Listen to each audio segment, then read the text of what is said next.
శ్రీమాత్రే నమః. అందరికీ శుభోదయం అండి. నిన్న వీడియో చేయలేదు నేను. కారణం, మొన్న రాత్రి మా చిన్న కోడలు, ఆ రోజు రేఖ వాళ్ళు వచ్చారు, మా చిన్నబ్బాయి మాధవ్ను. తనకు పాపం రాత్రి తెల్లవారులు బాగాలేదండి, వామిటింగ్స్, బాగా జ్వరం అది తగిలింది. దాంతో కొంచెం అలర్ట్గా ఉండి పాపం తనకు ఎలా ఉందో చూడడం, మందులు ఇవ్వడం, కానీ ఏమీ తగ్గలేదు. మా మంచినీళ్ళు వేసుకున్న వామిటింగ్ అయిపోయింది. పొద్దున్న ఇంజెక్షన్ చేయిస్తే నర్సుని పిలిచి అప్పుడు కొంచెం కంట్రోల్లోకి వచ్చింది, కానీ జ్వరం ఉంది. అందరికీ అలాగే ఉందండి, ఎండలకి తేడా చేసేస్తుంది. మనం ఇంట్లో వండుకు తిన్న ఆహారం పడట్లేదు, గ్యాస్ ఫామ్ అయిపోతుంది, జ్వరాలు వస్తున్నాయి, జాగ్రత్త అని చెప్పారు. అయితే దాంతో నిన్నంతా కొంచెం తలనొప్పిగా ఉండి వీడియో చేయలేదు. మా నాన్నగారికి అందరూ ఎలా ఉంది నాన్నగారికి అని అడుగుతున్నా. నాన్నగారికి మొన్న ఒక లేజర్ సర్జరీ అయింది, ట్రీట్మెంటు. మళ్ళీ రేపు మంగళవారం వెళ్ళాలి.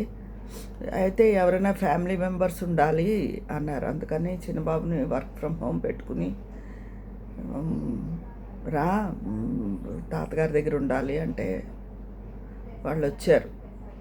అంటే మా వారు పెద్ద హాస్పిటల్స్ వాటి దగ్గరికి ఆయన వెళ్ళరు. ఆయనకి అసలు ఆ వాసనకే ఏంటోగా అయిపోతారు హాస్పిటల్ అట్మాస్ఫియర్కి. నాకేమో అంత సేపు ఆయనతో ఓపుకుండదు. వీరబాబు అనే కుర్రాడు ఉంటాడు, అబ్బాయి పట్టుకుంటాడు నాన్నగారిని. అదిను సరే వాడైతే చూస్తాడు అని చెప్పి వాడిని రమ్మన్నాను. అది సంగతి. పెద్ద బాబు గురించి కూడా అడుగుతున్నారు. అందరికీ రాయి ఇంకా పడలేదండి. అది ఒక చోట చిన్నదేట రాయి, ఒక చోట ఇరుక్కుంది. అది ప్లేస్ కొంచెం మారాలి. దానికి మందులు వాడడం, ఎక్కువ బార్లీ నీళ్ళు అవి తాగడం అది జరుగుతోంది. వాళ్ళు కూడా ప్రస్తుతం రావులపాలెం వాళ్ళ అత్తారు ఊరిలో ఉన్నాడు. వాళ్ళు కూడా ఇంకా వెళ్ళిపోతారు మెల్లిగా. ఇంకా మంత్ ఎండింగ్ వచ్చేస్తుంది కదా, మళ్ళీ పిల్ల స్కూల్స్ హడావుళ్ళు ఇవన్నీ చూసుకుంటారు జూన్లో. కానీ హైదరాబాద్లో కూడా చాలా దారుణంగా ఉన్నాయి ఎండలు అంటున్నారు. ఇక్కడ అలాగే ఉంది, అన్ని చోట్ల అలాగే ఉంది. అదండి ఈ సంగతి. అయితే ఇంత ఎండల్లో ఒక దారుణమైన సంఘటన చెప్తున్నాను మీకు, వినండి. నేను ఎప్పుడు ఇదివరకు ఒకసారి చెప్పాను కదా, హోటల్స్కి ఎక్కువ వెళ్ళకండి ఎండాకాలం. హోటల్ యజమానులకి లాభం రావచ్చు కాక, కానీ పాప వండి వాళ్ళు ఎంత దారుణం. ఇంత వేళ్ళు బోళ్ళు కొన్ని ఆర్డర్స్ వస్తాయి, సెలవులు కదా, బంధువులు వచ్చారు కదా అని ప్రతి వాళ్ళు హోటల్ ముందు బోళ్ళు కార్లు ఉంటున్నాయి ప్రతి హోటల్స్లో. ఎందుకు స్ట్రీట్ స్టైల్ బళ్ళు ఉంటాయి కదా, వాళ్ళ దగ్గర కూడా బోల్డ్ మంది తింటున్నారు. అయితే తినచ్చు, బిజినెస్ పెరగచ్చు, కానీ వాళ్ళ కష్టాన్ని చూస్తుంటే బాబాయ్ వీళ్ళకి భగవంతుడి దండం కూడా పెట్టుకున్నారు. ఎందుకంటే ఈ స్ట్రీట్ స్టైల్ వాళ్ళ అదైతే, రోడ్ సైడ్ అమ్మే వాళ్ళకైతే పాపం మరీ దారుణం అండి. వాళ్ళ గురించి అయితే నేను అనుకున్నా, భగవంతుడా వీళ్ళకి ఏదో రూపంలో డబ్బు వచ్చి ఇలా చెయ్యి, అంతేగాని ఈ ఎండల్లో అంత కష్టపడిపోయి వాళ్ళు చేస్తేనే వచ్చి అలా చేయకు అని అంత బాధ అనిపించింది. అంత బాధలోనూ శనివారాలు అప్పుడప్పుడు వాళ్ళ దగ్గర చాలా అంటే వేడివేడిగా ఇడ్లీలు దోశలు అవి వేస్తున్నారు. తక్కువ బడ్జెట్, 30 రూపీస్కే 4 ఇడ్లీలు అలా అనమాట. చిన్న దోశలు అయితే 2 అలాగా ఇస్తున్నారు. వాళ్ళు దగ్గర జనం చాలా ఉండిపోయి వాళ్ళే భార్యాభర్తలు ఉండి ఒకళ్ళు పార్సిల్ చేస్తూ ఒకళ్ళు వేస్తూ అలా ఉంటున్నారండి. ఇప్పుడు పేటిఎం ద్వారానో మరి దేని ద్వారానో ఫోన్పే ఏదో చేస్తే థ్యాంక్ యూ బాస్ అని మహేష్ బాబు వాయిస్ వస్తుంది కదా. అయితే అవి చేసేస్తున్నారు, ఎవరో చేసేస్తుంటే అంత జనంలో కొంతమంది డబ్బులు ఎగ్గొట్టేసి వచ్చేస్తున్నారు. చేస్తాను వాళ్ళు కూడా హడావుడిలో చేశారు. నమ్మకం మీదే కదా నడుస్తుంది వ్యాపారం. తక్కువ మంది ఉంటే నిలబెట్టి అడుగుతారు. అంతమంది జనంలో వాళ్ళకి మత్తు వచ్చదు. ఒకళ్ళు కట్టేయమంటూ ఉంటారు, ఆర్డర్ చెప్పేస్తూ ఉంటారు, పార్సిల్ కట్టేస్తూ ఉంటారు. అంత స్టాఫ్ ఉండరు వాళ్ళ దగ్గర. మోసాలు చేస్తున్నారు, చాలా తప్పండి. ఎవరైనా అలా ఆ మోసం చేసి వాళ్ళు కూడా ఏమీ డబ్బు లేని వాళ్ళు ఏమీ కాదు. అలా ₹1 మనం ఎదుటివాడిని మోసం చేస్తే నీకు ఇంకో ₹10 వెనకాల రాసి పెట్టి ఉంటుంది నువ్వు నష్టపోవడానికి. అది అందరూ జ్ఞాపకం ఉంచుకోండి. చదువుకుని ఒక మంచిగా ఉండి కనపడుతూ టిప్ టాప్గా కనపడుతూ ఉన్న మనుషులు ఇలాంటి వెధవ పనులు చేస్తున్నారు. మనుషుల బుద్ధి ఇంత వక్రబుద్ధి పడుతోందా అసలు? అది ఇదొక విషయం, చాలా అసహ్యకరమైన విషయం, బాధాకరమైన విషయం. తర్వాత పొగల అన్నా క్యాంటీన్లు ఉంటాయి, 5 రూపాయలకే భోజనం వచ్చేస్తోంది. అయితే అన్నా క్యాంటీన్లో 5 రూపాయలకే భోజనం వచ్చేస్తుంది కదండి. 5 రూపాయలు దొరకపోదు. చేయి జాపిన వాడు దుఃఖ ముక్కలా ఉన్నా ఏదో మాసిపోయి బట్టలు వేసుకున్నామా అని అంటే 5 రూపాయలు ఎవడైనా ఇస్తాడు. ఇంకా ఎక్కువ డబ్బులు కూడా పోగేసుకుంటున్నారు.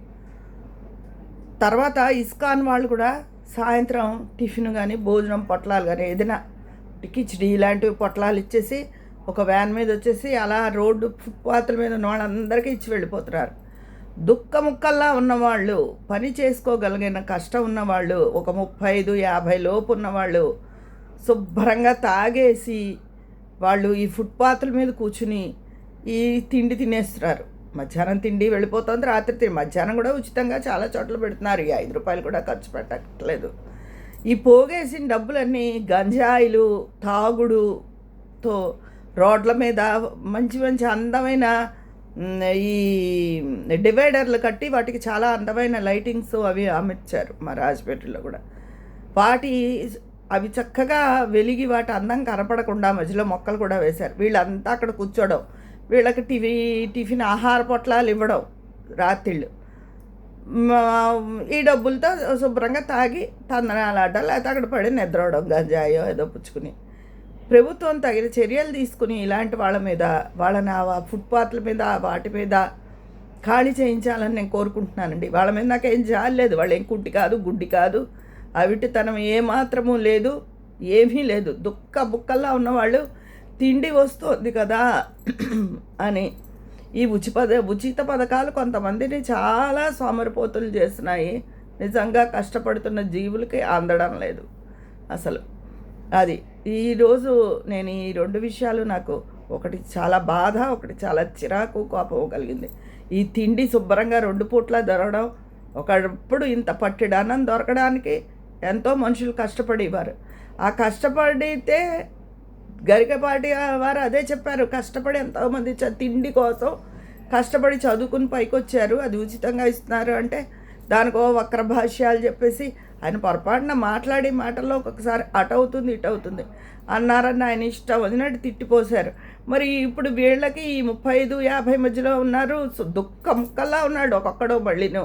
కాకపోతే సింపతి కొట్టడానికి కొంచెం స్నానాలు అవి చెయ్యకుండా పిచ్చి బట్టలు వేసుకున్నట్టు ఉండారు. మరి అలా ఉంటుంది. అయ్యో వాడికి ఏం లేదని రూపాయి ఎవడు వెయ్యడు కదా. అందుకని అలాంటి వాళ్ళ గురించి ఎవరు ఏం నోరిపి మాట్లాడరే. వాళ్ళకి ఆహార పొట్లాలు అవన్నీ వాళ్ళకి ఎందుకు? ముసలవ్వలు వాళ్ళు గుడిసెల్లోనే పడి ఉంటున్నారు, ఎక్కడికి కదలలేక ఎండకి. అలాంటి వాళ్ళ ఇళ్ళకి వెళ్ళి ఇవ్వండి. ఇంకా ఆ ముసలమ్మల్ని ఎంతమందిని చూస్తానో, ఆ ముసలవ్వ తాతల్ని వాళ్ళని నేను అలాంటి వాళ్ళకి ఇవ్వండి, ఎంతైనా చేయండి, తప్పు లేదు. ఈ వయసులో ఉన్న వాళ్ళకే మాయరో పళ్ళు చేసుకోలేరా? బద్ధకం మరిగిపోయి గంజాయి తాగుడు మరిగిపోయి రోడ్ల మీద అలా పడి ఉంటున్నారు. ప్రభుత్వం తగిన చర్య తీసుకుని ఈ అందంగా తీర్చిదిద్దిన డివైడర్లు, లైట్ల నగర శోభాయమానంగా వెలిగే అందాన్ని చెడగొట్టకుండా వాళ్ళు చూడాలి. దానికి మరి ఏ డిపార్ట్మెంట్కు ఈ చర్యలు తీసుకుంటుందో తెలీదు, తీసుకోవాలి మా రాజమహేంద్రవరంలో నేను కోరుకుంటున్నాను. అలాగే బిజీగా ఉన్నారు కదా వాళ్ళు, అదే హోటల్స్లో అయితే బిల్లు పట్టుకొచ్చి ఇస్తాడు, బేరర్ చచ్చినట్టు ఇవ్వాలి. ఈ రోడ్ సైడ్ బిజినెస్ చేసుకునే వాళ్ళ దగ్గర కూడా చాలామంది కారుల్లో కూడా వచ్చి ఆగి తింటున్నారు కూడా. కొంతమంది కారుల్లో కూర్చుని బాగుంటాయి, వాళ్ళ దగ్గర చట్నీస్ బాగుంటాయి. తర్వాత ఒక 1/2 డజన్ మంది వస్తే చవగా 30 రూపీస్కే అయిపోతుంది అన్న ఇదితో వాళ్ళు ఇవ్వలేదని నేను అన్నాను. ఆ గుంపులో తీసుకుంటున్న వాళ్ళు మాత్రం కొంతమంది అన్న వాళ్ళని చూశాను పట్టుకుని ఆపి అది తప్పు అని చెప్దాము అంటే, నా మొగుడు లాయరే అయ్యుండి కూడా ఆయన నడు ఇప్పుడు ఇలాంటి నువ్వు చర్యలు చేపట్టకు సామాజికవేత్తలా అని నన్ను తీసుకొచ్చారంటే అప్పుడు ట్రాఫిక్ చాలా రష్గా ఉంది. 1 నిమిషం ఆగవలసి వచ్చినప్పుడు నేను చూసిన దృశ్యం అది. 1 నిమిషం అంటే 2-3 నిమిషాలు సిగ్నల్ పడేదాకా ఆయన ఇప్పుడు కారు ఆపి నువ్వు వాదించి ఇవన్నీ అవ్వవు, ఇంత రష్లో నడుని తీసుకొచ్చేసారు. ఆయన మీద కూడా కోపం వచ్చింది, బాధ్యత లేదా అని నాకు. అలా మోసం చేయకూడదండి. ఒక 10 రూపాయలు ఈరోజు 30 రూపాయలు కలిసి వచ్చేస్తే నీకు ఇంకా అంతకన్నా వడ్డీ, చక్ర వడ్డీ, బారు వడ్డీ అంటారు చూస్తారు. ఆ వడ్డీలతో భగవంతుడు నీకు రాసి పెడతాడు నీ జీవితం లోపల ఎప్పుడప్పుడు. ఏ మోసం చేయకుండా ధర్మంగా ఉన్న వాళ్ళకే ఒక్కొక్కసారి రోజులు కఠినంగా వెళ్తాయి జన్మాంతర కర్మల వల్ల. అలాంటిది ఇంతంత పచ్చి మోసాలు చేసేస్తూ నీకు తెలిసి వాళ్ళ డబ్బు అలాగా ఎండల్లో చెమటలు కార్చుకుని కుటుంబ పోషణకి వాళ్ళు సంపాదించుకుంటున్నారు, మూడు పెళ్ళం కష్టపడి. వాళ్ళ డబ్బు ఎగవేస్తారా? ఎంత మహాపాపం అది. అలాగే తిండి ఈ దుఃఖముక్కుల్లా ఉన్న వాళ్ళకి కాకుండా నిజంగా గుడిసెల్లో ఉండి ఎండకి బయట రాలేని అవ్వాతాతలుంటే వాళ్ళ గుమ్మంలోకి వెళ్ళి మీరు అందించండి. అలాంటి వాళ్ళు చాలామంది ఉన్నారు. అంతేగాని ఇలాంటి వాళ్ళని ప్రోత్సహించద్దు. వాళ్ళకి ఉచిత తిండి ఇస్కాన్ ఇస్తుంది, ప్రభుత్వం ఇస్తుంది. దాని మీద కూడా కొంత పునరాలోచన చేస్తే మంచిది అన్న ఉద్దేశం. ఇదండి ఈరోజు నేను చెప్పదలుచుకున్న విషయాలు. ఈ ఎండకి చాలా జాగ్రత్తగా ఉండండి. ఏ ప్రాంతాల వాళ్ళైనా ఈ సంవత్సరం ఇప్పుడు మామూలుగా లేదు, ఎండ చాలా దారుణంగా ఉంది. బయటికి వెళ్ళే వాళ్ళు కారుల్లో వెళ్ళినా వేటి మీద వెళ్ళినా సరే ఒక ఉల్లిపాయ ముక్కని ఆడవాళ్ళైనా హ్యాండ్ బ్యాగ్లో, మగవాళ్ళు ప్యాంటు జేబులో పెట్టుకుని వెళ్తే మధ్య మధ్యలో ఆ ఉల్లిపాయ ముక్క వాసన పీలుస్తూ ఉంటే ఎండ దెబ్బ తగలదు అంటారు. ఇదండి ఈరోజు నేను చెప్పదలుచుకున్న విషయం. మీ అందరి అభిప్రాయాలు కామెంట్ బాక్స్లో తెలియజేసేయండి. మరి అక్కడ మాట్లాడుకుందామా? ఉంటాను, మీ స్నేహితురాలు విజయ పన్నాల.